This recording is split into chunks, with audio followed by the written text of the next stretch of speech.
کسی ملک کا ایک بادشاہ تھا۔ ایک مرتبہ بادشاہ سیر کو نکلا تو اسے ایک لونڈی نظر آئی۔ وہ لونڈی ایسی خوبصورت تھی کہ بادشاہ اس پر عاشق ہو گیا۔ جب وہ محل کو واپس لوٹا تو دل میں بڑی بے چینی تھی۔ رات بھر سو نہ سکا اور اسی کے خیالوں میں کھو گیا۔ کئی دن اس حالت میں گزر گئے۔ بادشاہ دن کو تڑپتا اور رات کو جاگتا۔ پھر بادشاہ نے فیصلہ کیا کہ وہ اس لونڈی کو خرید لے گا۔ بادشاہ نے لونڈی کے مالک کو رقم ادا کی اور لونڈی کو خرید کر گھر لے آیا۔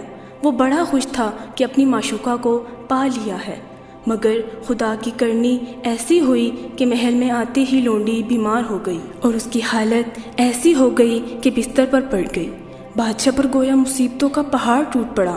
اس نے اپنی سلطنت کے تمام طبیبوں کو جمع کر لیا اور ان سے کہا کہ جو کوئی بھی اس کا علاج کرے گا میں اسے سونے چاندی میں تول دوں گا۔ یہ میری جان کی جان ہے، تم یہ سمجھو تم نے 2 جانوں کا علاج کرنا ہے، اور اگر یہ ٹھیک نہ ہوئی تو تمہارا بادشاہ بھی بیمار ہو جائے گا۔ تمام طبیب بڑے ماہر اور تجربہ کار تھے۔ سب نے یک زبان ہو کر کہا کہ ہمارے پاس ہر مرض کا علاج ہے اور ہم اس کے ہر مرض کا علاج کریں گے اور آپ کو خوش کر کے انعام پائیں گے۔ مگر طبیبوں نے اپنی بات میں ایک بڑی غلطی کر دی۔ انہوں نے انشاءاللہ نہیں کہا۔ اب علاج تو شروع ہو گیا، مگر ہزاروں نسخے آزمانے کے باوجود بھی کوئی افاقہ نہ ہوا اور بادشاہ کی لونڈی کمزور سے کمزور ہو گئی۔ بادشاہ کی حالت بھی بری ہوتی جا رہی تھی۔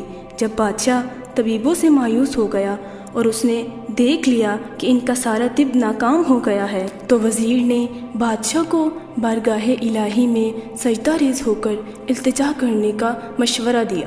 بادشاہ جو پہلے ہی کسی راہ کی تلاش میں تھا فوراً بھاگا اور پیدل ہی مسجد کی طرف چل دیا۔ وہاں پہنچ کر سجدہ ریز ہو گیا اور گڑ گڑا کر لونڈی کی صحت یابی کے لیے دعائیں کرنے لگا۔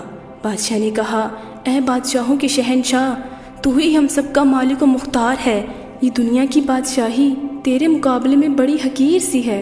تو چاہے تو بادشاہوں کو گدا گر بنا دے اور چاہے تو گدا گروں کو بادشاہ بنا دے۔ مولا، تیرے رنگ نرالے ہیں۔ میں نادان تھا جو تیرے علاوہ کسی پر بھروسہ کر بیٹھا۔ میں پہلے کیوں نہ تیرے در پر آ گیا۔ میرے پروردگار، میری غلطی بخش دے۔ میرے مالک، تیرا ہی ارشاد ہے، ادعونی استجب لکم، مجھ سے ہی دعا مانگو میں پوری کروں گا۔ اے میرے پروردگار، میری کوتاہیوں کو معاف فرما اور میری دعا کو قبول کر لے۔ بادشاہ کی دعا قبول ہوئی اور وہ روتے روتے مسجد میں سو گیا۔ خواب میں ایک بزرگ آئے اور بولے، اے بادشاہ، بشارت ہے تیری حاجتیں پوری ہوئی۔ اگر کل کوئی غریب اجنبی آئے تو وہ ہماری جانب سے ہوگا، اور جس وقت وہ آئے تو وہ ماہر طب ہوگا۔ اس کو سچا ایمانت دار جاننا۔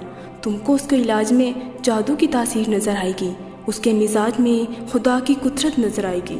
بادشاہ کی آنکھ کھلی تو وہ فوراً واپس بھاگا۔ تمام رات راہ تکتا رہا۔ دوسرے روز ایک لاغر اور کمزور درویش صفت شخص دربار میں حاضر ہوا۔ بادشاہ نے خود دربانوں کی طرح چل کر اس کا استقبال کیا۔ درویش کہنے لگا، میری تیری ملاقات اس لونڈی کے عشق کے بہانے سے ہوئی۔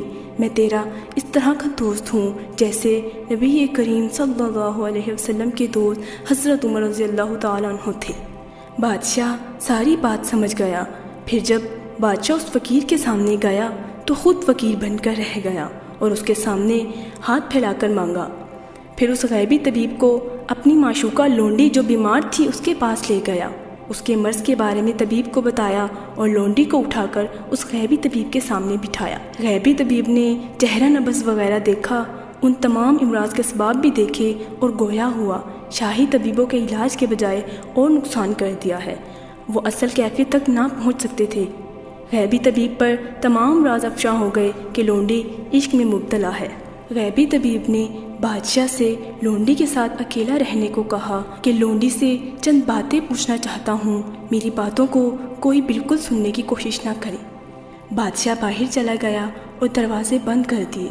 غیبی طبیب نے ہاتھ میں لونڈی کی نبض کو پکڑا اور پوچھا، تیرا شہر کون سا ہے؟ اس شہر میں تمہارا رشتہ دار کون ہے؟ وہ کون شخص ہے جس سے تیرا لگاؤ ہے؟ اب جس نام پر نبض بھڑکتی تھی وہ اس کا محبوب ہوگا۔ لونڈی راز راز کھولتی گئی، شہر کا نام، رشتہ داروں کا نام سب بتا دیا، پھر باتیں کرتا رہا، اور جب سمرقند کا نام لیا تو اس کی نبض بھڑک اٹھی۔ اس نے بتا دیا کہ ایک سمرقند کا سونار تھا، اس نے مجھے خریدا، کئی ماہ تک اپنے پہلو میں رکھا اور پھر بیچ دیا، بس وہی میرا محبوب ہے۔ جب طبیب نے بیماری کو جڑ سے پکڑ لیا تو لونڈی سے کہا، اب فکر نہ کرو اور میرا جادو دیکھ، اور بادشاہ سے ان باتوں کا مت کہنا۔ غیبی طبیب اٹھا اور بادشاہ کے پاس چلا گیا اور بادشاہ کو تھوڑا بہت بتایا۔ بادشاہ نے علاج پوچھا تو طبیب نے کہا کہ ہم ایک مرد کو علاج کے لیے بلائیں گے، تم قاصد بھیج دو، اس مرد کو لالچ دے کر لے آؤ تاکہ تیری معشوقہ ٹھیک ہو جائے۔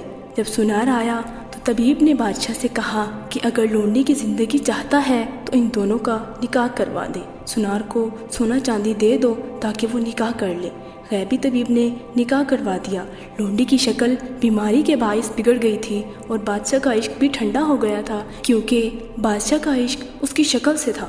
ویڈیو پسند آئے تو لائک کریں اور ہمارے یوٹیوب چینل کو سبسکرائب کریں، ساتھ میں بیل آئیکن کو بھی دبائیں تاکہ ہر آنے والی ویڈیو آپ تک بآسانی پہنچ سکے۔ ملتے ہیں نیکسٹ ویڈیو میں، تب تک کے لیے